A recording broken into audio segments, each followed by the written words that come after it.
If we can go on to our next question then, please, which is another very hot topic on this particular issue. It's from Barbara, sorry, I can't read your surname, Hofbauer? Hofbauer, sorry, I beg your pardon. Yes, I'd like to know the candidates' views about the future of nuclear power. Okay, the future of nuclear power, we'll take an audience. Oh, well, yes, you're the independent candidate who's only just recently, yeah, that's why we sent these invites out a long time ago. Nobody sent me anyways. No, because you were...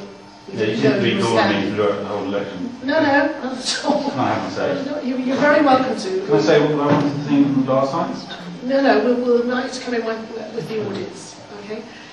So, if we can start, Anne, and future of nuclear power. Well, I am an advocate for nuclear power. I don't believe we can cut our carbon emissions as quickly as we need to without new nuclear build, and I think it's high time that we got on with it.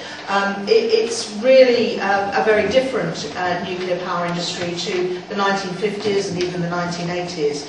The new nuclear power stations are much smaller. They generate less waste, whether it's high level or low level nuclear waste, and they can be built far faster. So I believe that to cut our carbon emissions by 80% by 2050, we are going to have nuclear power in the mix, whilst we at the same time build up our renewables, whilst we build up carbon capture techniques, which is a brilliant idea, but is yet unproven in the way that we could perhaps use it in a mass way. And we also need to continue with some of our pioneering work. We are now the world leader in offshore wind, this country, after a very shaky start with renewables and natural energy. At least we're doing that. But I think nuclear power must be there, and we probably need about 4 or 5 new nuclear power stations. Thank you. Robert. Yes, well, I've been an advocate for nuclear power in the mix for a long time. It's been realistic, frankly.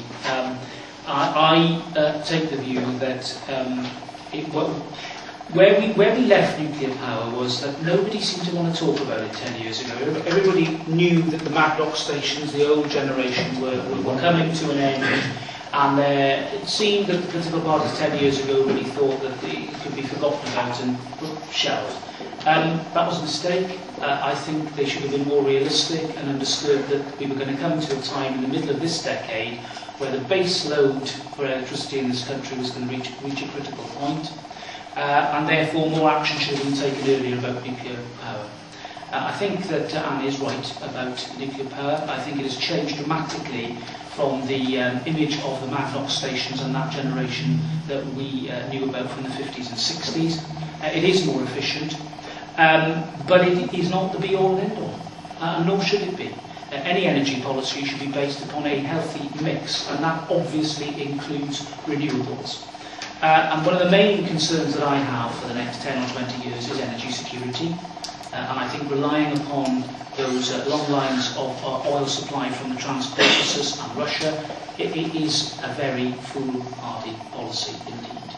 Energy security is a real issue for all of us. It's not about selfishness, it's not about trying to protect our own interests, it's actually about sustaining our population here in the UK and making sure that people are warm in winter and protected and that we can keep the lights on. And that's why I think nuclear power has to be part of the mix. Thank you, David. Liberal Democrat policy is no to nuclear, simple as that. Although I do take the point that Anne has made and that Robert has made, and on a personal note, I don't think at this moment in time we can part company with nuclear energy until we have our renewable sources fully streaming online. The problem I have with continuing with nuclear in the mix is what do we do with the waste? We are, as I said earlier on, we are the guardians of the earth for our children and grandchildren, and we're simply passing the problem on to them who's continuing with nuclear. I think it is probably right that it stays in the mix for the short term, but I would not want to see any new nuclear power stations built and the other ones phased out as we get more and more renewable online. UKIP wants to generate 50% of electricity from nuclear. I see it as a short to medium term solution because ultimately there's only a certain amount of uranium available. There is some research being done into fusion energy. Longer term renewables have got a big way. Okay, thank you, Jenny. The Sustainable Development Commission research has suggested that even if we doubled the amount of nuclear power we produce, it would only result in an 8% cut in our emissions by 2035. So that's just not going to be good enough. It's not going to come here on time.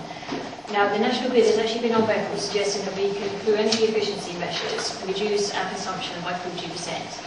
That is a phenomenal amount, and it will provide a lot of jobs for people. And again, it will actually reduce the emissions in households, which will have a knock-on effect to reduce bills as well, and will lift a lot of people out of fuel poverty.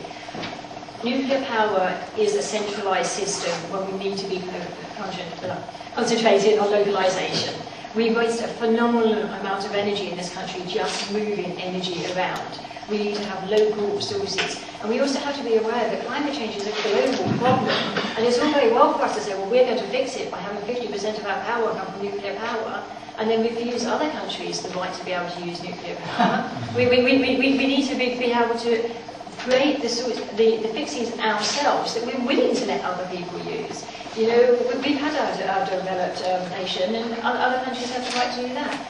I would say it takes a lot of political will to stand up and say, yes, we're going to have wind turbines in possibly unpopular areas. Some people don't like the look of them. And I think sometimes it does take a tough politician to say, well, tough, we need them. And, you know, I'm for one, I'm willing to do that, and I'm quite happy to be unpopular if necessary.